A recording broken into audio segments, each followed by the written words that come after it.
Death in the Freezer by Tim Vickery.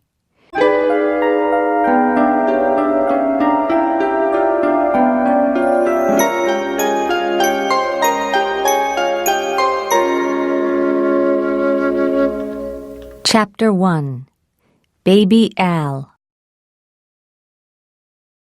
I killed a dead man. That's why I'm in prison. The dead man was my brother, Al. He was born 6 years after me, and I always hated him, even when he was a baby. Before he was born, my parents loved me. My father carried me on his back and took me swimming. My mother bought me lots of dolls, and we played with them together. I have seen the photos. My parents took a lot of photos of me in my first 6 years. I still have the photos in a book. But then Al was born. I have a photo of him, too, as a baby in the hospital here in Los Angeles. My mother is holding him and looking at him with a big smile on her face. My father has his arm round my mother, and he is smiling at baby Al, too. Al is holding his daddy's finger. And me? Where am I in this picture? I am standing by myself beside the bed watching them. There is a strange smile on my face. I think I am happy, but I'm not sure, and no one is looking at me. It was always like that after Al was born. He was a boy, and that was important to my parents, and very important to my dad. Most of the photos in the book are of Al. Al eating baby food, Al learning to walk, Al on my dad's back, Al playing football, Al swimming, Al running, Al having a big party with his friends. 100 photos of Al, and 5 or 10 of me. Of course, my parents played with me sometimes, took me swimming, bought me clothes, but they weren't interested in me. Before Al was born, they spent a lot of time with me. After he was born, they didn't. Often, I played hospitals with my dolls. I played that the dolls were sick and I was a nurse. When the dolls had bad stomachs, I gave them medicine to take. Sometimes I pulled their arms and legs off and put tomatoes on them to look like blood. And sometimes I gave them drugs. That was the best of all. My mother gave me an old syringe, and I put water in it and pushed it into the dolls. Soon, the dolls were full of holes. "That's a good game for a little girl," my mother said. But she didn't understand, because in my game, all the dolls were boys like Al, and they never got better. They were sick for a very long time, and then they died. I put them in a hole in the ground in the garden. When I was 10, my mother died. My father was unhappy and began to drink a lot. Sometimes he came home with strange women, but he didn't marry any of them. I think the women didn't like him because he drank so much. When he wasn't drunk, he played with Al, so I had more time alone. I was a good girl at school, and I was beautiful too, so I had a lot of boyfriends. My father hated them. "You stay away from those boys, Ellen," he shouted. "It's not right. I don't want them in my house." "Why not, Dad?" I asked. "You bring your women here, don't you? Why can't I bring my boyfriends?" "Shut up, girl," he shouted. He was very angry. Sometimes he hit me, and once I had to go to the hospital. So what did Al do, you ask? Him? Nothing.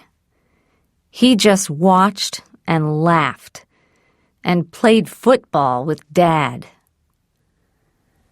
Then I met John. He was 22 years old and big and strong, like Arnold Schwarzenegger. All the girls thought he was wonderful. One day, he asked me to go to a party with him. Me! I was very excited. So I went home and put on my best clothes and shortest skirt to look nice for him. Then I heard John's motorbike and went downstairs. Dad was at the door. "Where are you going?" he asked. "Out," I smiled at him, "with my new boyfriend." "Oh, no, you're not," he said. "Not in that skirt. You're only 18, Ellen. I know what boys want." "I don't care," I said. I pushed past him, but he pulled my arm. I screamed, and he hit my face. Then John came. He was wonderful. He took Dad's arms, held them by his side, and pushed him slowly back into the house. Dad couldn't do anything.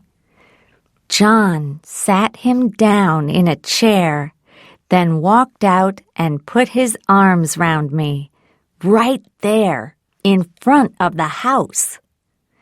Then we rode away on his motorbike.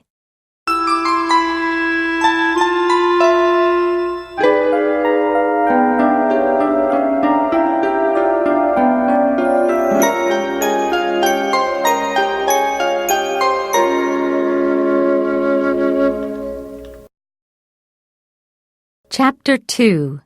Wild Boys. I never went home again. That night, I stayed in John's apartment, and 3 months later, I knew that I was going to have his baby. But I lost that baby at 5 months, and soon I went back to finish my training as a nurse. 4 years later, I had another baby, and this one was born all right. Now, I'm 29, and I have 3 small kids. But I'm not really happy. John is a good-looking man, a wonderful lover, but I'm not his only woman. I know he has 2 other girlfriends, and both of them have babies. Maybe there are more. Sometimes I don't see him for weeks, and then he comes back and smiles and tries to be nice to me, but I still get angry. He doesn't have a real job, and we have very little money. I work as a nurse in a hospital, but I don't get much for that. And I have to pay half of it to someone to look after my kids while I'm at work. Dad died 4 years ago. Al told me about it. Dad had a heart attack, he said. He was really angry about John, so he began running to try to get stronger, but he didn't stop drinking. Then one day, he drank half a bottle of whiskey, went for a run, came home, and fell down dead on the floor. Al laughed. How strange, I thought. Dad loved Al, but when he died, Al laughed. Perhaps men are just animals, really, not people like us. When Dad was dead, I saw Al more often. I didn't like him much, but he was my only family. Sometimes we went swimming together with the kids or out for a pizza. John didn't like me to talk to other men, but Al was okay because he was my brother. When Al was 18, he began a rock band, Wild Boys. He sang and played guitar. At first, they played in small restaurants, and then they made a record. Lots of people bought it. The band began to play in front of thousands of people. They made 3 more records and traveled all over the world. It was wonderful. By the time he was 20, my little brother Al was famous and rich. He was very, very rich. He bought a yellow Rolls-Royce, a Jaguar, a Porsche, and a house in the best part of Los Angeles with 15 bedrooms, a tennis court, a swimming pool, and a view over the sea. And he gave me our parents' house. That was nice, but it wasn't very nice. I mean, our parents' house is very old. It has 3 small bedrooms, a small garden, and is in a noisy, dirty street. It's better than my old apartment, but still. I went to see Al often. He gave me a key to get in and out of his house. And I cooked for him when he had big parties there. I enjoyed the parties. John came too. There were famous people, wonderful food and music, lots of drink and drugs. Drugs. Yes, well, the drugs were a bad thing. Al got much too interested in drugs. A lot of his friends took drugs, and my John did too. And when they were on drugs, they often didn't know what day it was. They did crazy things. I remember one party when they went for a midnight swim down at the beach. The boys took all John's clothes away while he was still in the sea and drove away with them. So John had to walk back through the streets in the middle of the night, all wet from the sea, while we laughed at him from the car. He was so angry. I thought that was really funny, but John didn't talk to me for a week. But Al and his friends took more and more drugs. And the music began to get worse. Sometimes Al was still in bed at 4 o'clock in the afternoon.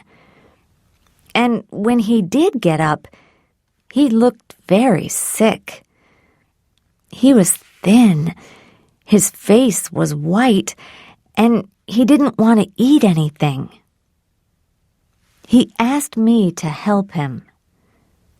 "You're a nurse, Ellen," he said. "I feel sick. Give me some medicine or something. Help me." "You don't need medicine," I said. "You need a lot of good food, swimming, and no more drugs." "Who do you think you are, Ellen?" he said. "My mother or something?" "No, but I am your sister and a nurse," I said. "Listen to me. I'm going to get you some medicine to help you stop the drugs. And I'm going to cook you a good meal every day. But you must stop the drugs. Try it, Al. It works. I know it does." He did try it, and it helped. After 2 or 3 months, Al was stronger and happier. And he began to play good music again. He was pleased. He trusted me. Sometimes in the evenings, he took me and my kids to the beach. We had a meal and drank and went swimming together and had a good time. Those few months with my brother were a good time in my life. Now, at last, I thought, my brother likes me.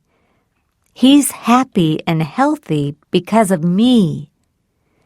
Maybe he can help me, give me money, buy me a new car and a nice house, take me to Europe with him. But of course, I was wrong. No one ever gives me anything.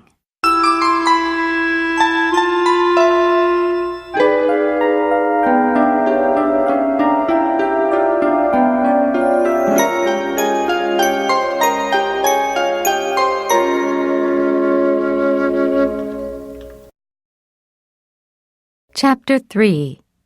The Tour. "I'm going away on a tour," Al said one day. "All around the USA and Europe to play music for 4 months. I looked at him and thought, he's going to ask me to come too. I can see the world, bring my kids. Wonderful, I said. We can... When I'm away, I want you to clean the house for me, Al said. Of course, you can't live here, but I want you to come every day to clean. And there's another thing, Ellen. Yes? What? So I'm not going. I'm just his cleaner, I thought. I really hated him then. I wanted to scream, but I didn't. I said nothing. You know, I get very tired on these tours, and I need drugs to help me play good music. But I don't want to take dangerous drugs, Ellen. I need clean, safe drugs. I want you to get some drugs from the hospital for me. You're a nurse. It's easy for you. Just take them secretly. No one will know." "That's a crime, Al," I said. "People go to prison for that. Is that what you want me to do? Steal drugs for you and go to prison, maybe?" "Why not?" he laughed. "You're my sister, Ellen. And don't forget, I gave you my parents' house, didn't I? What more do you want?" That's what he said. My parents' house, not our parents' house. Really, half of it always belonged to me, but Dad gave it all to Al because he was so angry about me and John. But Al didn't think of that. He thought that everything belonged to him, just like when he and I were kids, when he played football with Dad, and I played with my dolls. I remembered my dolls then, and the syringe with water in it. And I smiled. "All right, Al. I'll get you something. You're right. You are my brother." And I looked around at the beautiful house and the swimming pool and the view of the sea, and I thought, "You're not married, Al, and there's only you and me in our family. So when you die, all this is going to belong to me." Al was right. It was easy to steal drugs from the hospital. No one saw me. I also stole syringes, which were all clean and new. Al was very pleased with them. "Thanks, Ellen," he said. "Now I'm going to play lots of good music. I'll be okay now."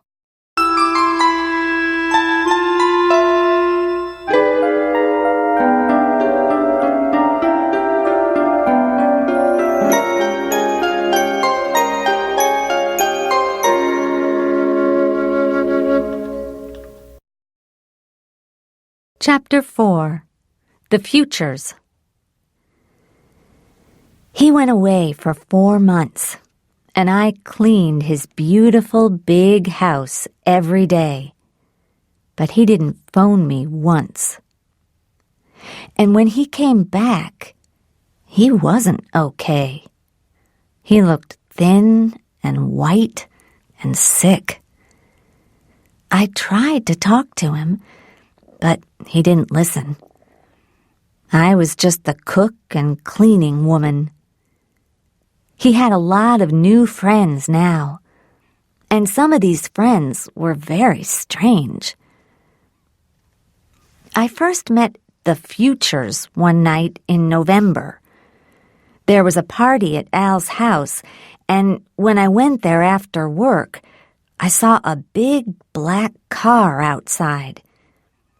It looked like a boring car, and when I went inside, I thought the people looked boring too. But that was only on the outside.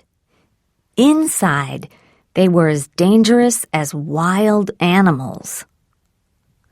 A businessman in a dark suit sat opposite Al, with a young woman on the arm of a chair beside him. The man was about 40 years old, with gray hair. The woman was much younger, about 24 maybe.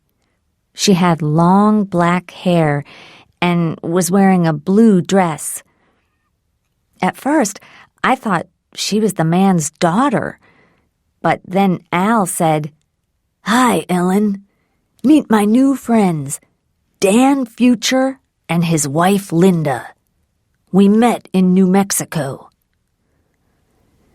There were about 10 other people there, talking and listening to music.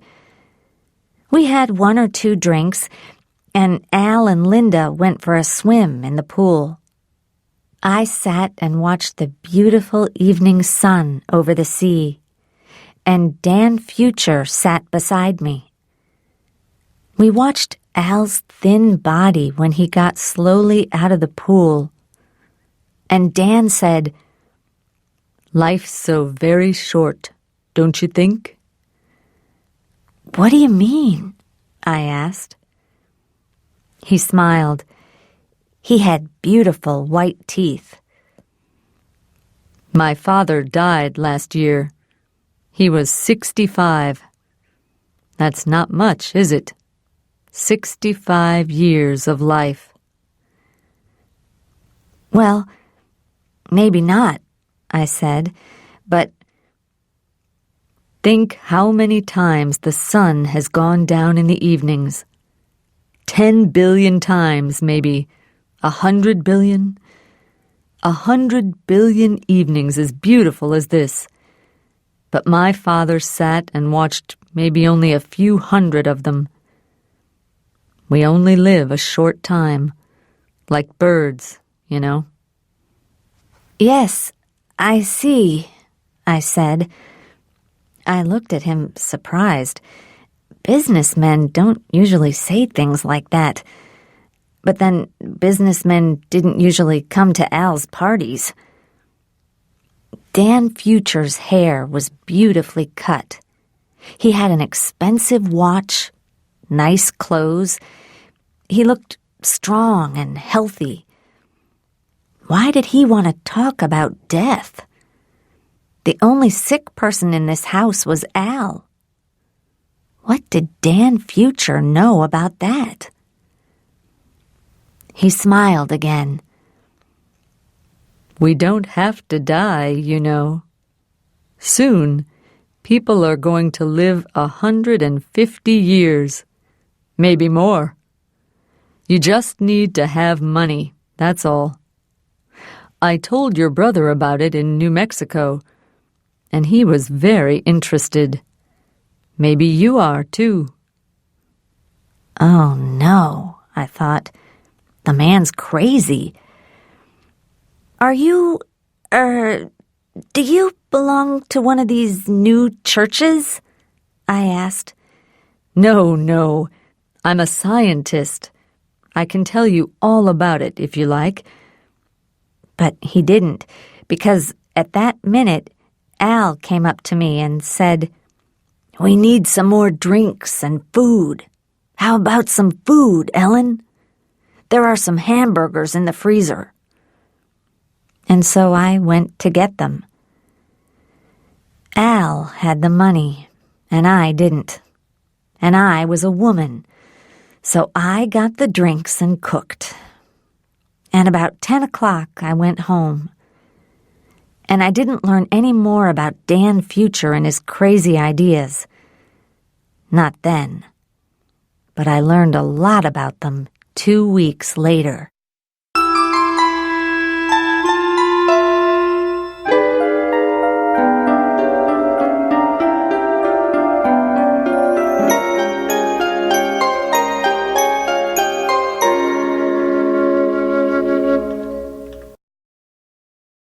Chapter 5. The Freezer. It was the night of Al's birthday. I got home about 7. Then I put the kids to bed and made supper for John. He didn't talk to me. He just sat in front of the TV with the food and his bottles of whiskey. So I thought, I'm going out. I'll go say happy birthday to Al. Even Al can't be as bad as this. And he is my brother. I had some more drugs and syringes for him from the hospital, so I put them in nice paper like presents. Like sweets for a baby, I thought. Al's just a big baby, really, with his music and a lot of expensive cars to play with. Or a doll. And I'm like his nurse. When I got to his house, it was very quiet. There were only 1 or 2 lights on downstairs, and the big black car was outside. That's strange, I thought. It's Al's birthday. Why isn't there a party?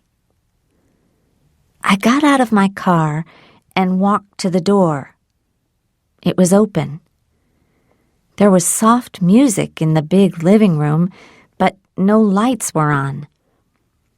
The moonlight came in through the windows, and I could see the moon in the water in the pool outside. "Al?" I called. "Al, where are you?" No answer. Just the music, quiet and very beautiful. I went to Al's room, but his bed was empty. All the rooms were empty.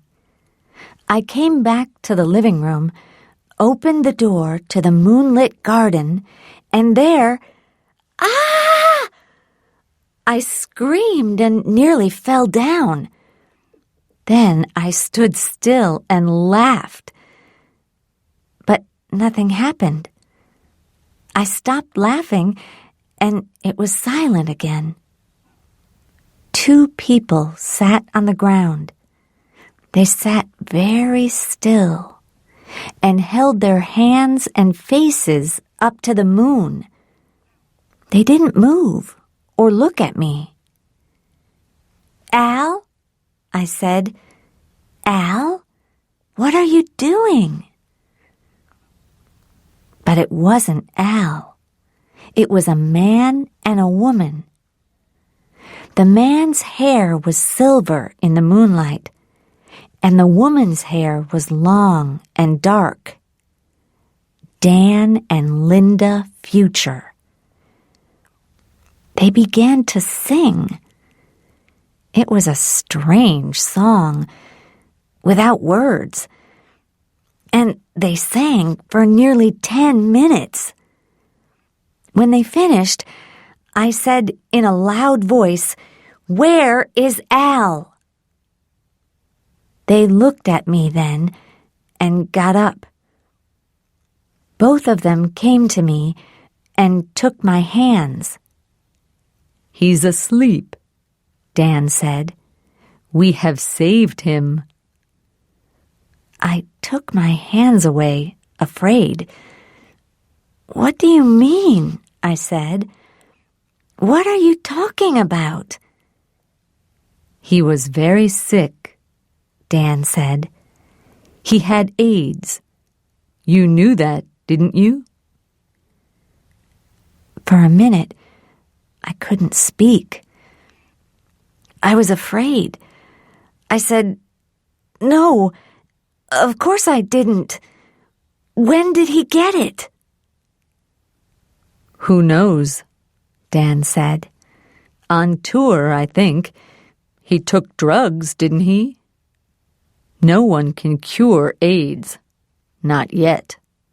But one day, someone's going to find a cure. So we helped him. He is safe now for hundreds of years. Isn't that good?"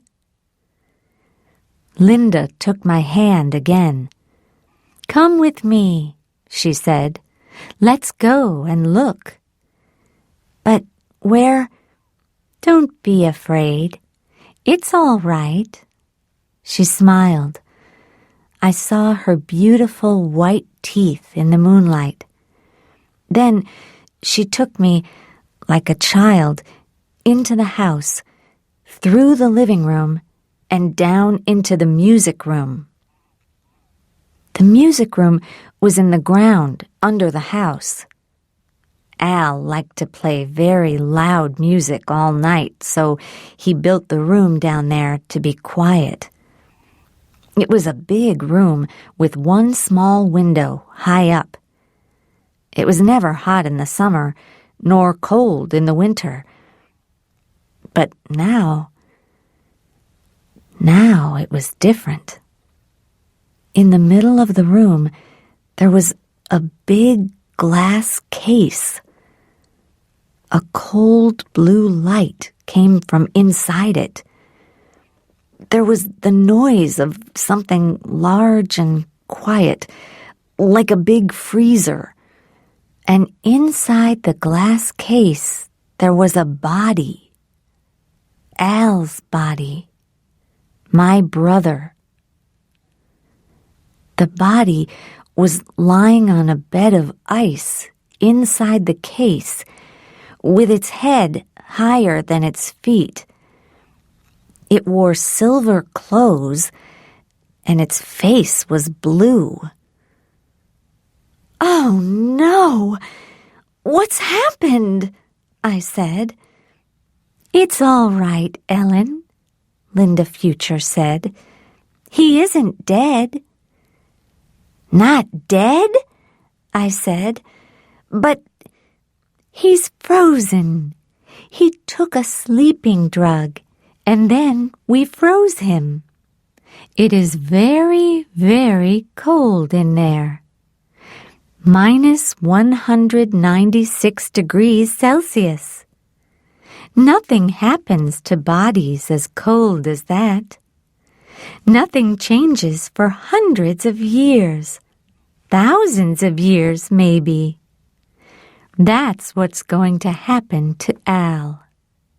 He's going to stay there for 100 years, 200 years maybe. Then one day a doctor can wake him up and cure him. That's what our company does, you know." "Your company?"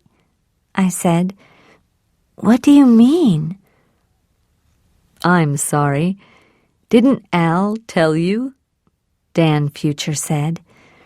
He was in the room too now, with his hand on my back. He gave me a business card. It said, "Escape from Death, the Cryonics Company, Dan and Linda Future." "I don't understand," I said. "What's cryonics?" "It's the science of freezing people," he said. "That's what we do. We help people like your brother to stay alive for hundreds of years. Then, when the doctors can cure them, they wake up. And we look after their money and houses, too." "You do what?" I said. Suddenly, I was very, very angry. "You look after their money and houses?" "Yes," he smiled, and his beautiful teeth looked blue in the strange light from the freezer. He took a piece of paper out of his pocket. "It's all here, Ellen. Your brother wrote his name on this paper. It says that we must keep him here, frozen, in this room for 200 years. By then, there will be a cure for AIDS. For now, we will look after his money and his house. And when we are dead, our company will go on looking after them. Then they will be ready for him when he comes back to life." "But you killed him!" I screamed. My anger was terrible. "And now you're stealing his money, too, and his house. It belongs to me, not you." Dan Future laughed. "No, no, my dear. You don't understand. The money and the house don't belong to us or to you. They belong to your brother, Al. He isn't dead. He's just frozen. And he's going to stay frozen for 200 years. He laughed again, and his young wife began to laugh too. I turned and walked out of the house.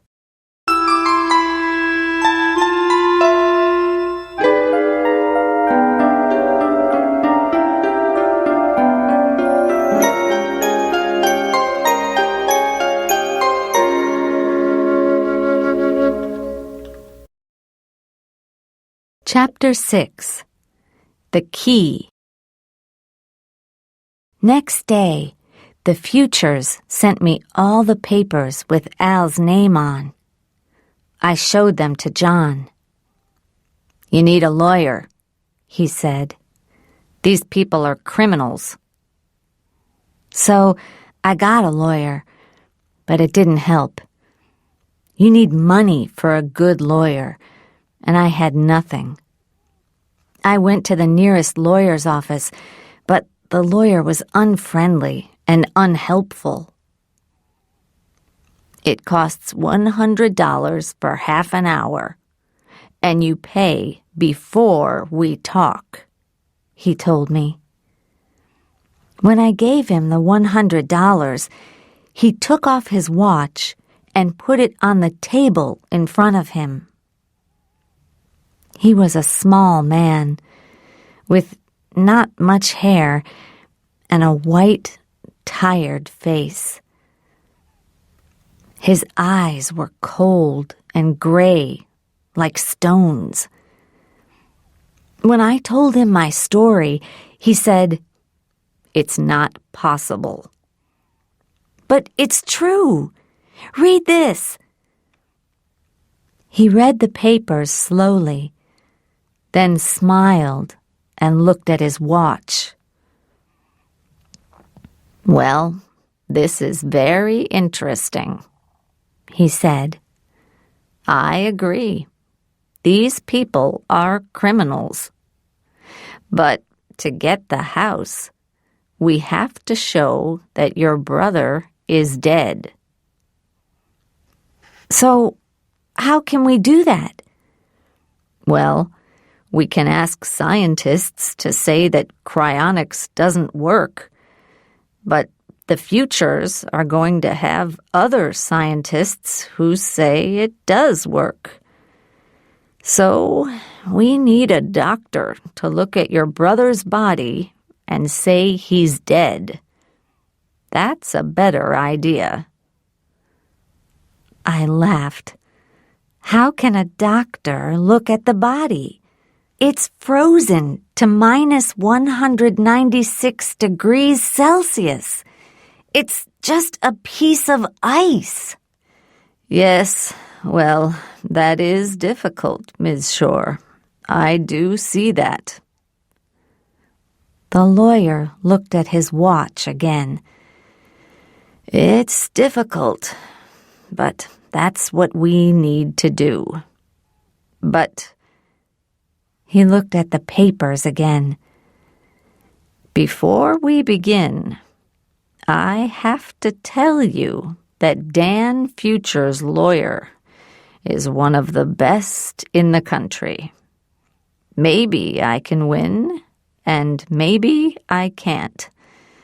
But it's going to cost you a lot of money." "How much?" I asked. $50,000 at first. Maybe a lot more later." I stood up slowly. "Forget it," I said. I only had $300 in the bank, and there was no food in the house. I looked at the lawyer's old, tired face. "I can't win, can I? Because I don't have any money. The Futures are stealing that house from me, and I can't do anything about it." I ran out of the office. For a week, I was angry every day, all day. I shouted at people at work. I shouted at the kids. John got drunk, so I dropped a plate of eggs, spaghetti, and hamburgers on his head. He hit me and went to stay with one of his girlfriends. I wasn't sorry. He was stupid and lazy, like all men. Twice I drove past Al's house and saw the black car outside. That house belongs to me, I thought. Those people stole it from me, and I can do nothing. Nothing? One night, I had a dream. In my dream, I saw Al's frozen body with a key in his mouth.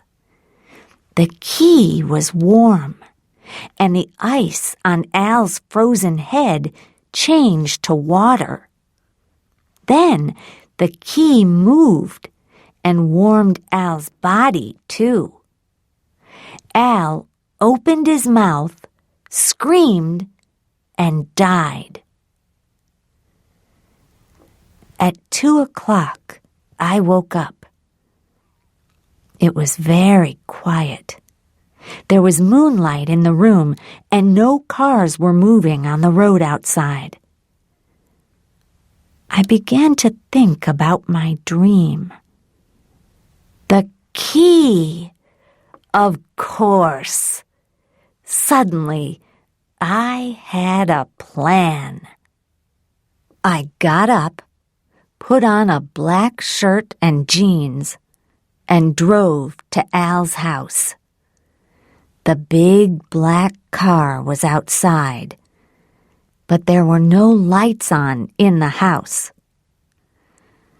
I left my car 200 yards away and walked quietly to the door. The Futures didn't know that I had a key. I opened the door very quietly and went into the big living room. There was no sound. Everyone was asleep. My key opened the music room, too. It opened all the doors in the house. I went in and looked at Al. He was still there, the silver body and icy blue face in the glass case. The room was full of blue light and the quiet noise of electricity. Electricity! That was the thing. Al needed electricity in here for his music. And of course, the freezer needed a lot of electricity, too. Beside the freezer was a big electric switch. I put my hand on the switch and smiled. "Goodbye, Al," I said. Then I switched the electricity off. The blue lights went off, and the quiet noise stopped. It was very dark, but I didn't go. For a long time, I just stood there. I wanted to be sure. After about 20 minutes, the sound began. Noises from inside the freezer. I switched on my flashlight and looked at it. The freezer was full of gas, like a cloud. The gas came from the ice. It made small noises. I waited another 10 minutes until I was sure. There was more gas, more small noises. The freezer was getting warmer. Very quietly, I went upstairs and out of the front door. I smiled. Al, I thought, You are really dying now. And when you are dead, all this is going to belong to me. And the futures can drive away in their stupid car. Happily, I touched the big black car with my hand. And that was my big mistake.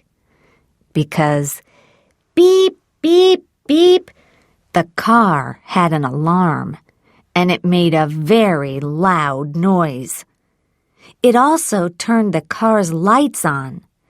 On, off, on, off, on, off. Quickly, I began to run to my car, 200 yards away. But a police car came round the corner and saw me. 2 policemen got out, took hold of my arms, and pushed me into their car. "Okay, what's all this?" one man said.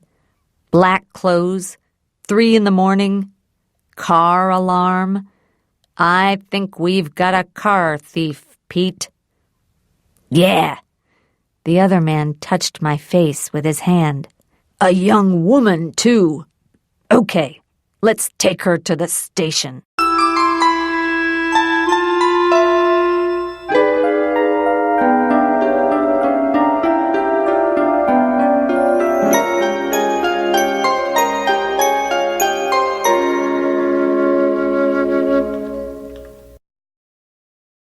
Chapter 7.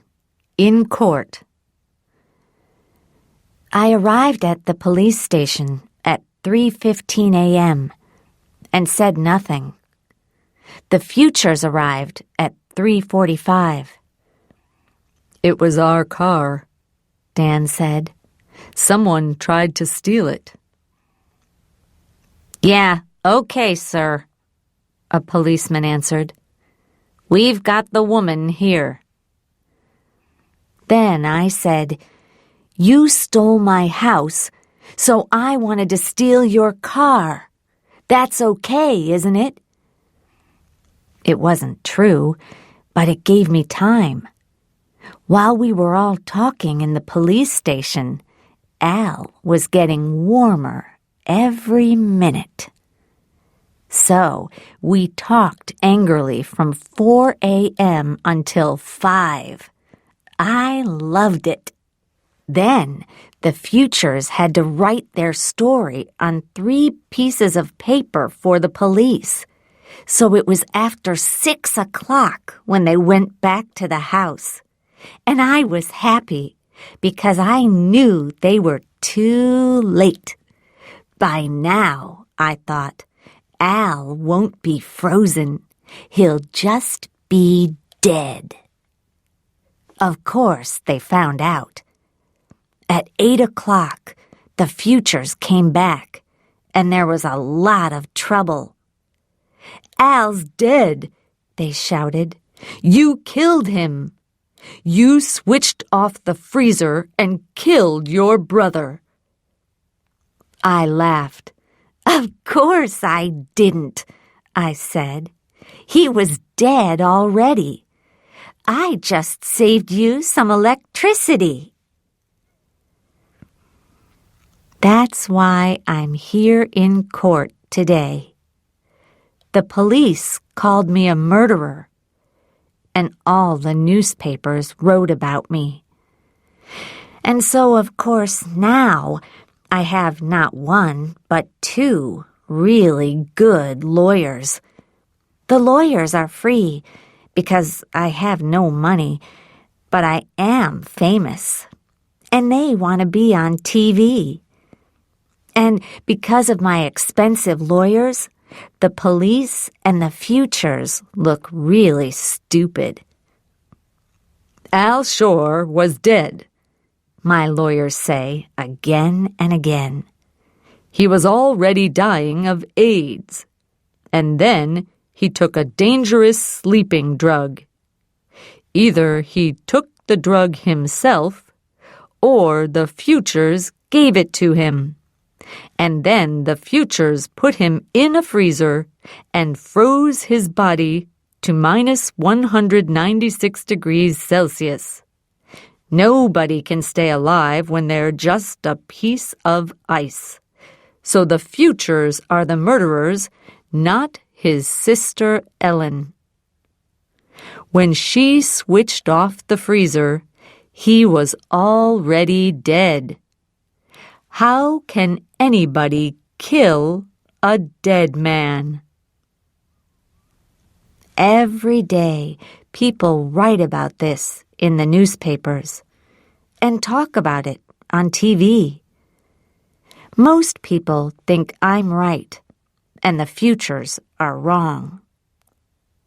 Last week, a newspaper tried to give me $100,000 for my story. But my lawyers told me to wait. And this week, another newspaper tried to give me $200,000. This is the last week of the trial. Soon, I'm going to be free. Free. And rich, too. At last. Today, my lawyers asked me questions in court, and I told my story. Then they sat down, and the police lawyer stood up. The police lawyer is a young woman with short, dark hair. She talks very quickly in a hard, strong voice. She is clever, I know, but it doesn't matter now. She found only one doctor who thinks that cryonics is possible. We found 4 very famous doctors who don't. They say that Al was dead before I switched the freezer off, either because of the sleeping drug or because of the cold. So how could I kill a dead man? Ms. Shore, did you love your brother? She asks. I laugh. No, not really. Oh, why not? There is a small smile on her face. I tell the court the story of our family.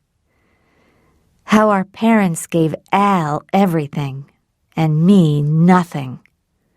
How Al gave me nothing, only our parents' old house.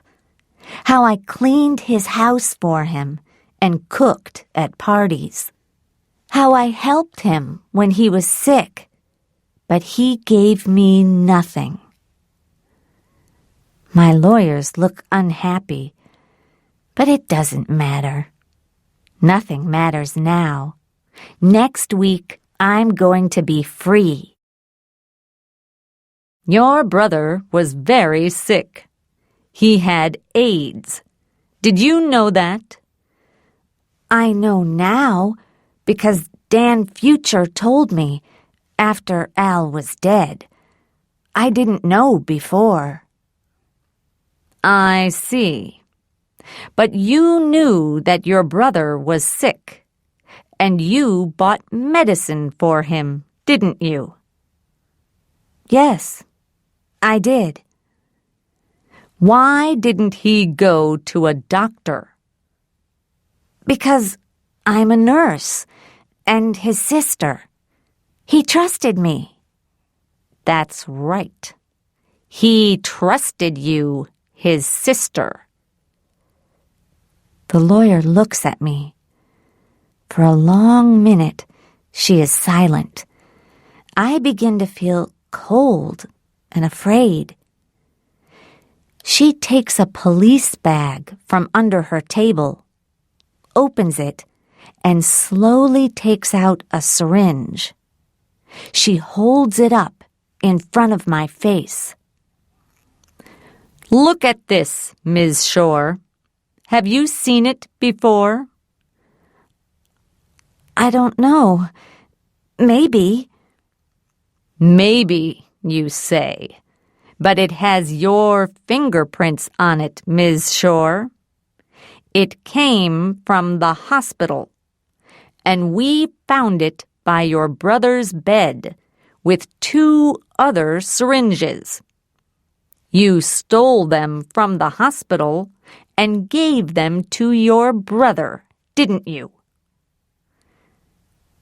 There is a long silence.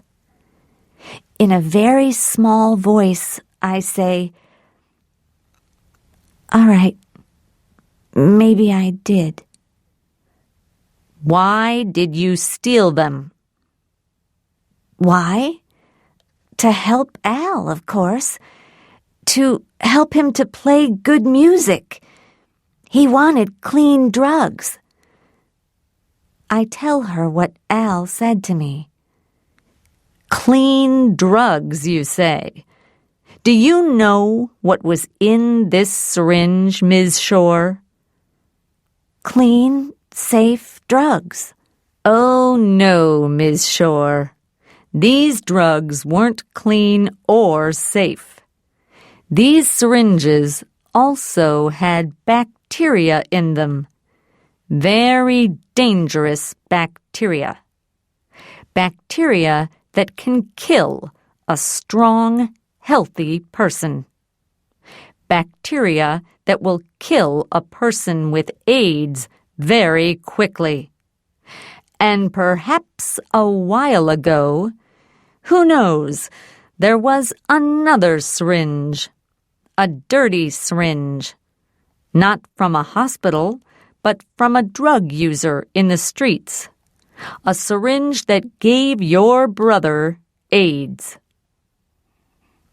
The police lawyer puts the syringe down on the table and looks at me again. But we found these 3 syringes by your brother's bed with your fingerprints on them. Do you know why they had these dangerous bacteria in them? No, of course not. Don't you, Ms. Shore?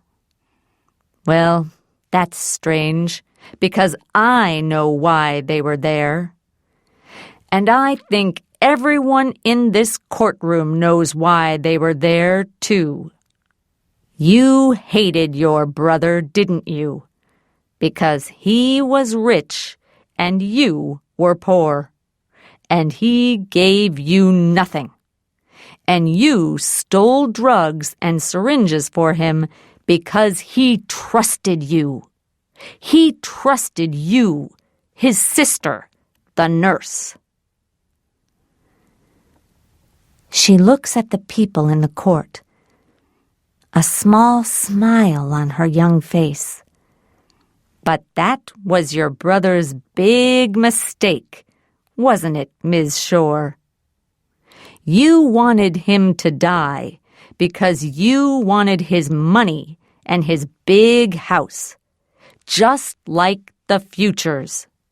So, you gave him syringes with dangerous bacteria in them because you wanted to kill him.